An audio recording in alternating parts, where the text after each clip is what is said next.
Have you ever wondered just how dangerous a beautiful woman can truly be? Monaco, 1980.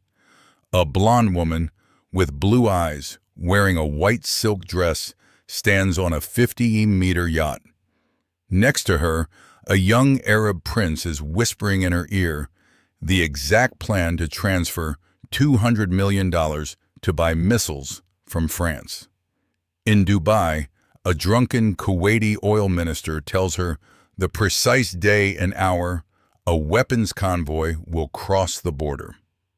In Paris, a Lebanese businessman, the key facilitator for Palestinian organizations, hands her the keys to a secret apartment and says, "You are the only person I trust." She is flown on private jets, gifted 40-carat diamond rings, and bodyguards bow when she passes. Every single one of the most powerful men in the Middle East wants her in his arms. But none of them know every night after they fall asleep in post-coital bliss, she quietly memorizes every word, every name, every number, and sends it all to a small apartment in Tel Aviv.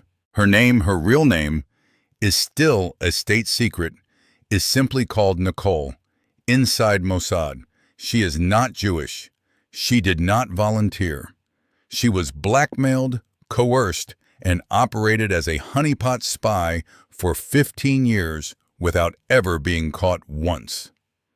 In 1987, she vanished from the face of the earth as if she had never existed. 3 countries simultaneously accused her of treason, yet none of them could produce a single clear photograph of her face. This is the most successful and most ruthless honey trap operation in Mossad history. And today, for the first time on Ghost of Strategy, we are going to tell the entire story. From the beginning to the ending, no one saw coming.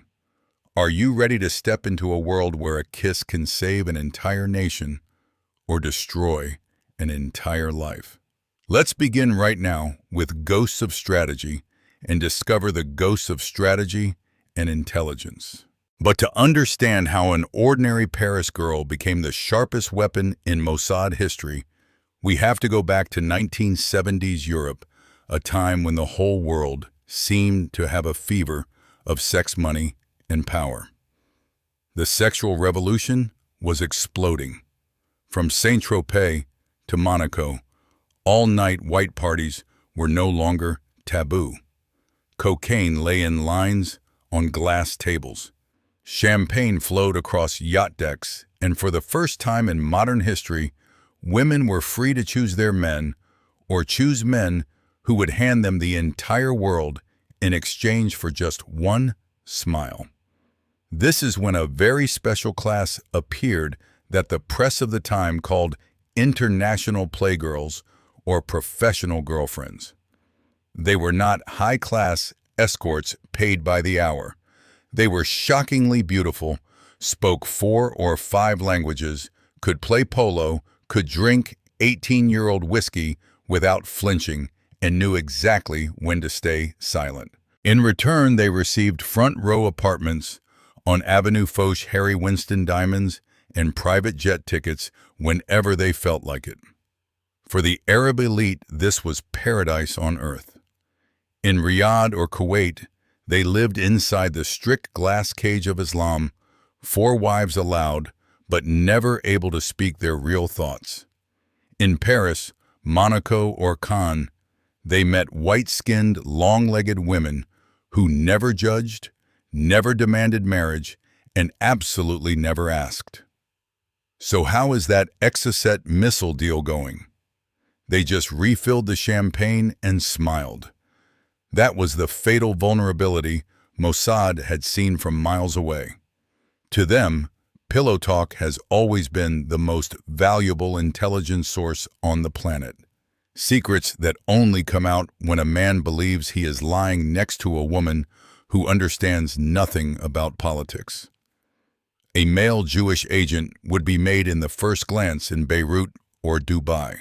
But a blonde, blue-eyed French girl, she was nothing more than harmless decoration in their eyes.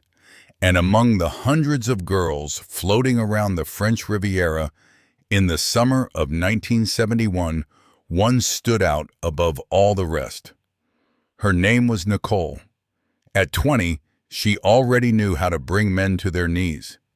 At 25, she was on every worthwhile guest list from Gstaad to Saint-Tropez, and she was about to receive a fateful coffee invitation from a man who claimed to be a Swiss businessman, but was actually holding her entire criminal file. How did Mossad pick exactly her out of a sea of beautiful women? How sophisticated was the blackmail trap they set? And in just 30 short seconds, what did Nicole trade the rest of her freedom for? Paris Spring 1972. Nicole is 24, the age when French female beauty becomes cruelly perfect.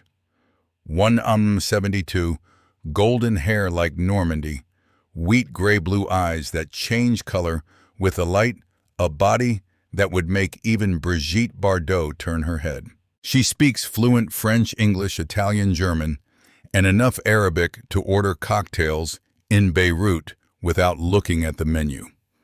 Her family was ordinary middle class in the 16th arrondissement, father an accountant, mother a piano teacher. But from the age of 19, Nicole had understood one truth: with a face like this, she didn't need a university degree to own all of Paris. She started at small parties in Saint-Germain, then quickly climbed onto Armand Hammer's yacht, then to the Duke of Cadaval's castle in Cascais. Men gave her apartments, Ferraris, jewelry in exchange for nothing more than her presence on weekend getaways. She never took cash. That would make her high class. She accepted gifts, and gifts are tax-free. What was special, Nicole didn't just choose any rich men. Her list of ex-boyfriends included an Arab prince who spent $3 million just so she would wear Givenchy to the races at Ascot, a Kuwaiti oil minister who gave her a Monaco Bayview penthouse, a Lebanese tycoon who handed her the keys to a Geneva bank vault after the very first night. She didn't sell her body in the literal sense. She sold the feeling of safety to the most powerful Middle Eastern men when they were in the West. They told her everything: who was planning a coup, who was buying weapons, who was about to be assassinated. Nicole just smiled, refilled their glass, and remembered, not for Mossad, not yet, but out of the instinct of a clever girl who knew information is also currency. That very facade of cleanliness is what made Mossad gasp when her file landed on an Israeli intelligence desk. Not a professional prostitute, not watched by European police. Has access to targets our entire Katsa network couldn't reach in 10 years. And most importantly, a past dark enough to blackmail, but not dark enough for the press to know about. They called her the Golden File. But how do you turn a girl who only loves diamonds and champagne into an agent who will operate for 15 years without ever once betraying her own past?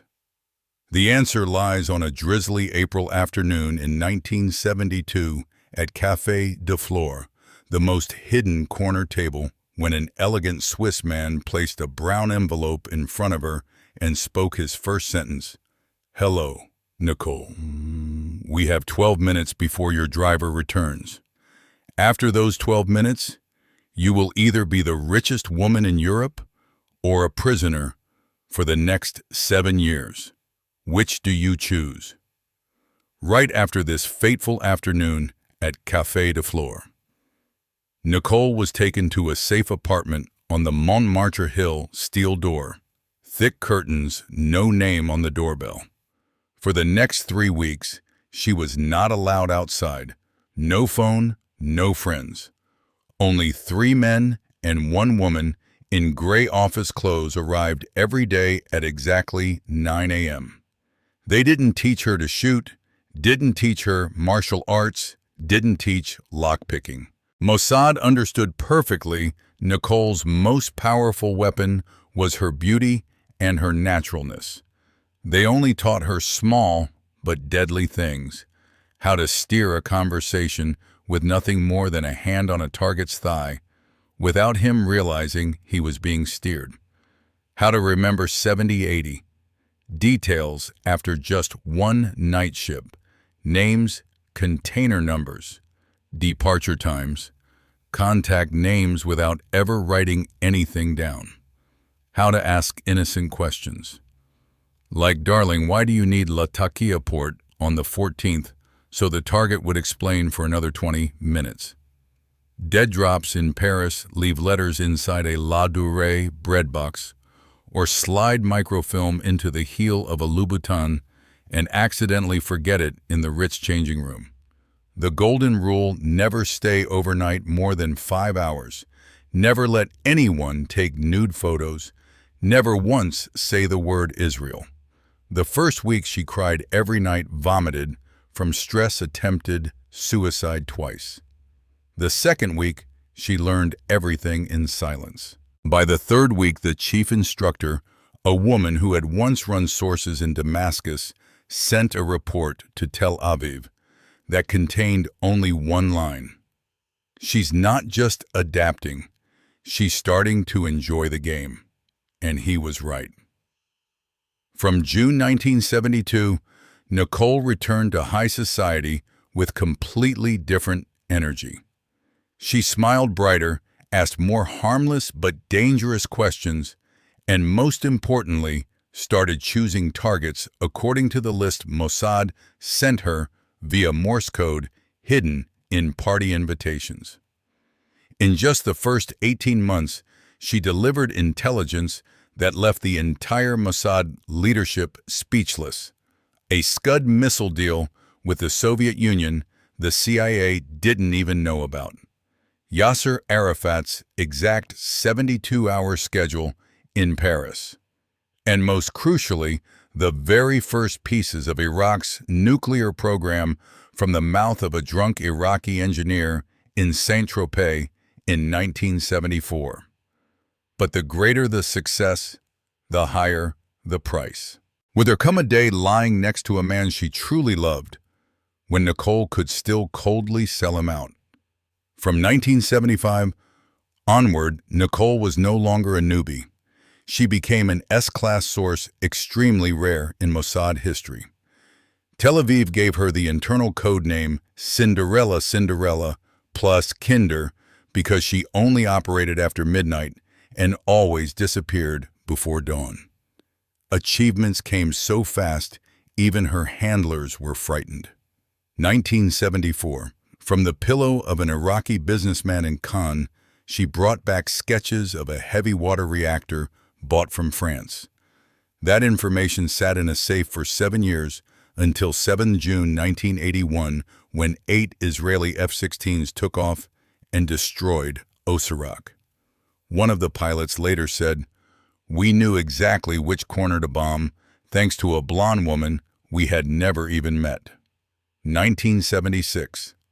She slept with a Saudi royal advisor for 9 months just to confirm the location of a chemical weapons depot in Tabuk. Result: Israel had the detailed map 18 months before the CIA. 1978. Mossad created the perfect cover Orient Trade, consulting in the 8th arrondissement of Paris, gold-lettered business cards, real office with telex and a real secretary. Nicole could now meet targets during the day without immediately going to bed, though most still voluntarily invited her for the night. She traveled throughout the Middle East, Dubai, Beirut, Cairo, Amman, always business class, always alone, always with 2 suitcases, one for clothes, one containing a recorder the size of a cigarette pack hidden inside a La Mer jar. But the most terrifying part, she started to enjoy the job. She enjoyed knowing secrets the whole world didn't. She enjoyed watching the most powerful man in the room kneel to tie her shoe.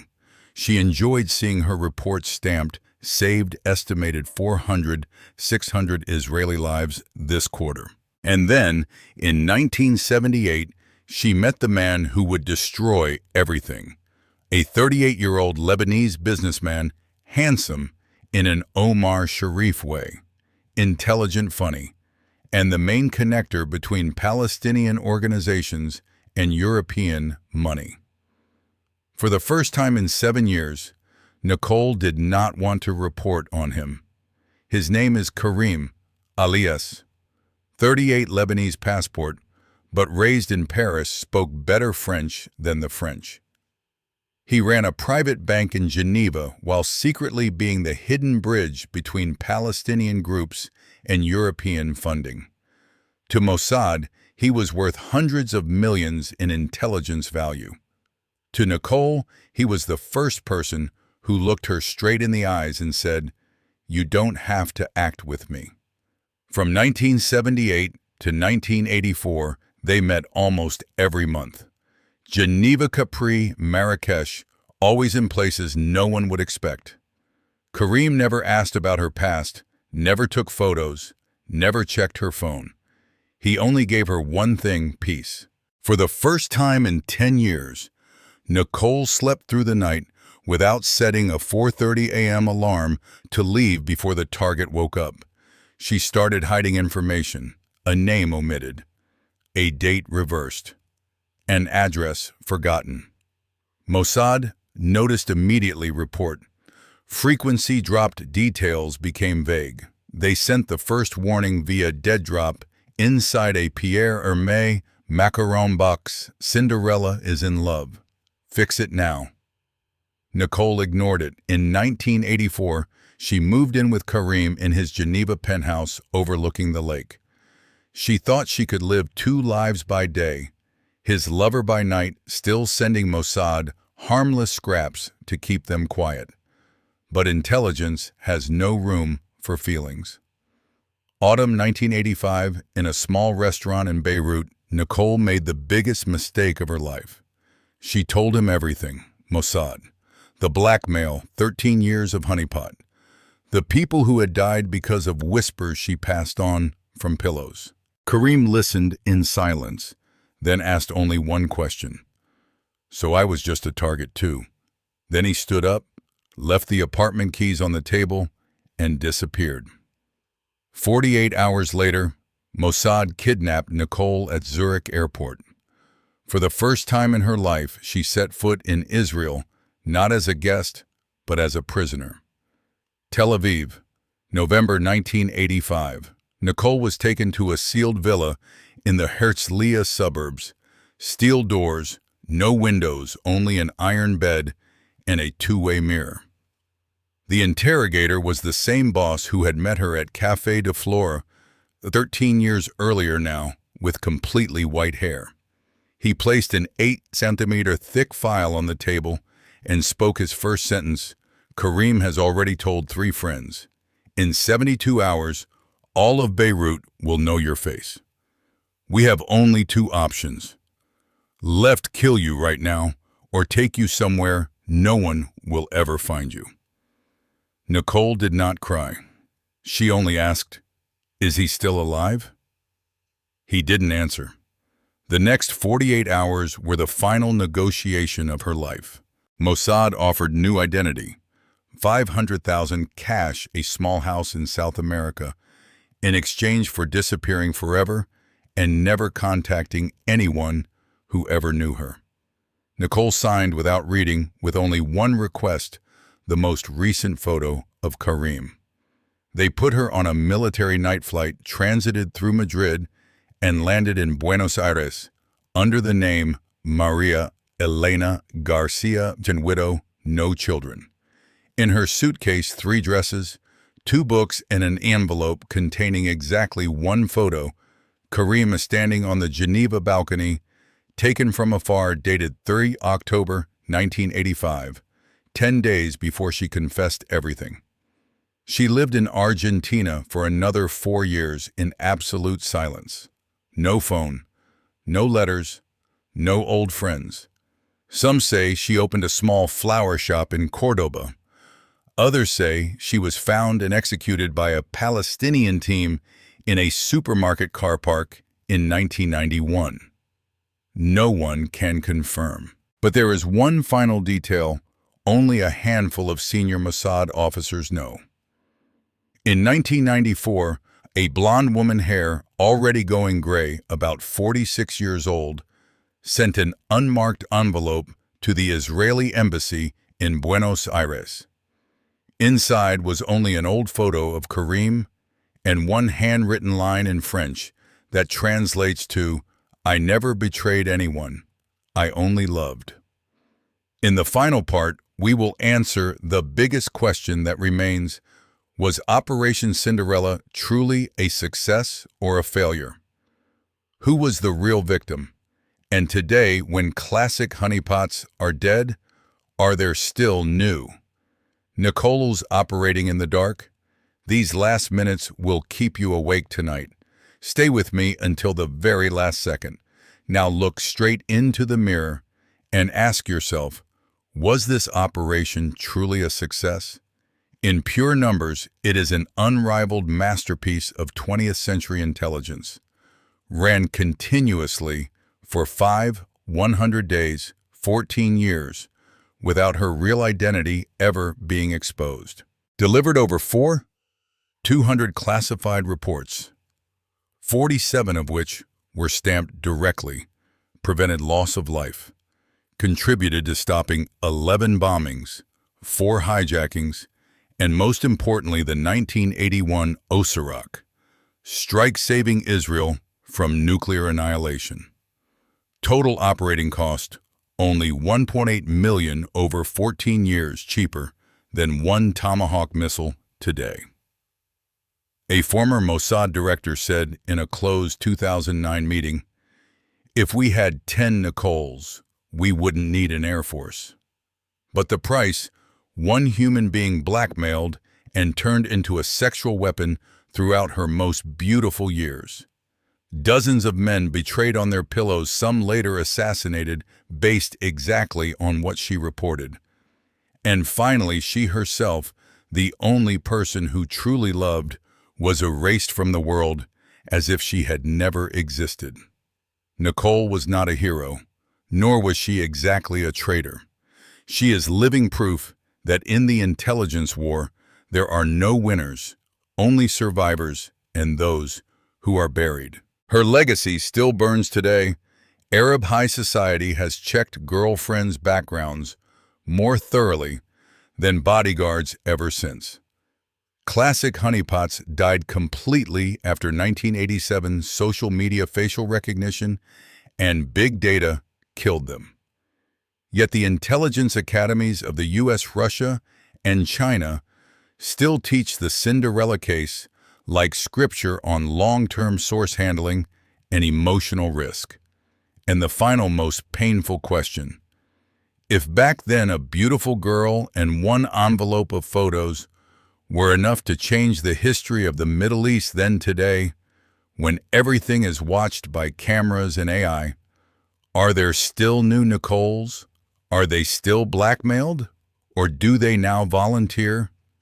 You ask me if I regret anything. I don't regret saving thousands of people I never even met. I only regret ever believing I could love without paying for it. You took the 13 best years of my youth and turned me into a whore for an entire nation. But Karim, he gave me exactly 13 days of being truly human. Those 13 days were worth more than the 13 years you paid for. The elderly man asked softly, "So what final thing do you want to say to us?" Nicole smiled a smile that shattered like glass on stone. "Tell the next generation, when you blackmail a 24-year-old girl into sleeping with the enemy, don't be surprised if one day she actually falls in love with the enemy. Because only when you love do you realize you are still alive." The tape cuts abruptly. The recording studio falls dead silent. That is the last recorded sentence of Nicole that still exists in this world. Today in 2025, we know one thing for certain: the classic honeypot is dead. But the new Nicoles are still living among us. Only the form has changed. A 23-year-old influencer in Dubai, recruited with a full scholarship, a model in Paris funded by an anonymous art foundation, an exchange student in Beijing offered a salary no one can refuse. They are no longer blackmailed with nude photos. They are blackmailed with the American dream, with passports, with the very desire to belong somewhere. The question I leave you with tonight: if tomorrow someone placed an envelope in front of you and said, just keep living exactly as you are and occasionally tell us a few pillow stories, how many seconds would it take you to answer, thank you for joining Ghosts of Strategy on this long journey? If the story gave you chills and left you unsettled, please leave them like a short comment, even just an emoji, and share it with someone you think needs to hear it. Sometimes a single story is enough for us to look more closely at the person sitting next to us on the yacht, in the bar, or in our own lives. See you in the next episode, still in the dark, still with the ghosts that never sleep.